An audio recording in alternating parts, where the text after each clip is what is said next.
সময়টা ছিল 2015 সাল। সবেমাত্র অনার্স প্রথম বর্ষে আমি নিজের হাত খরচ চালানোর জন্য একটা টিউশনি করতাম। ছাত্রের বাবা ছিল পুলিশ কর্মকর্তা। হঠাৎই তার ট্রান্সফার হয়ে যায় অন্য কোথাও, তাই তারা চলে যায় আর আমার হাত খরচের একমাত্র মাধ্যমটাও হারিয়ে যায়। তখন আমি অনেক খুঁজেও একটা টিউশনি জোগাড় করতে পারলাম না। তারপর একদিন রাতে আমার বন্ধু আবির কল করে বলল একটা টিউশনি আছে, ক্লাস 9-এর একটা মেয়েকে পড়াতে হবে। মেয়ের বাবা ইতালি থাকে, তাই বেতন নিয়ে কোনো চিন্তা নেই, বাড়িয়েই দিবে।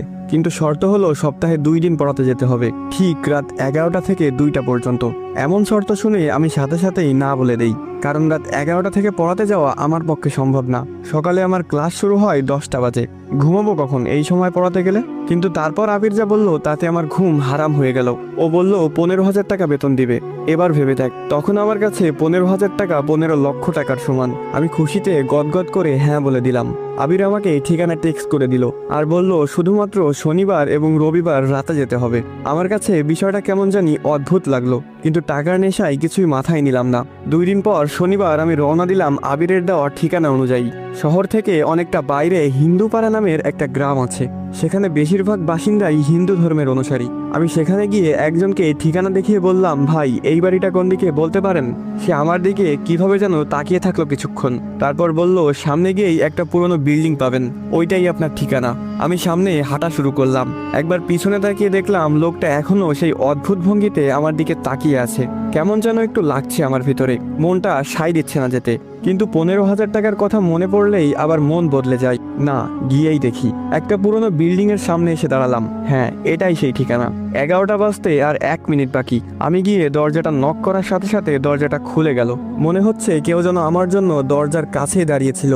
দরজা ধাক্কা দিতেই খুলে গেল। খ্যাত করে একটা শব্দ হলো, কিন্তু সেখানে কেউ ছিল না। তাহলে দরজা খুললো কে? আমি কখনো ভূত প্রেত এসবে ভয় পেতাম না, অনেক দেখেছি জীবনে এসব।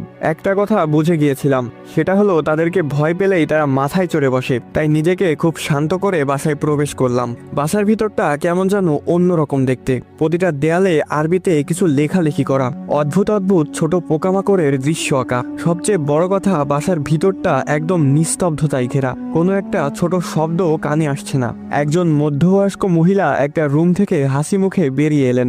আমাকে বলল, তুমি নিশ্চয় গালিব, আবির তোমাকে পাঠিয়েছে। আমিও একগাল হেসে দিয়ে বললাম, জি আন্টি। তারপর আন্টি একটা রুম দেখিয়ে দিয়ে বলল, ওই রুমে যাও, রিশফা ওখানেই আছে, দেখো বাবা, ভালো মতো পড়াতে হবে, ও অনেক ফাঁকিবাজ। ও, তার মানে আমার ছাত্রীর নাম রিশফা? আমি বললাম, সেটা নিয়ে আপনি চিন্তা করবেন না আন্টি, আমি রিশফাকে ব্রিলিয়ান্ট স্টুডেন্ট বানিয়ে দিব। এই বলে রুমে গেলাম। দেখলাম রিশফা এক মনে খাতায় কি যেন অঙ্কন করছে। আমি গিয়ে হালকা কাশি দিতেই সে উঠে সালাম দিল। আমি সালামের উত্তর দিয়ে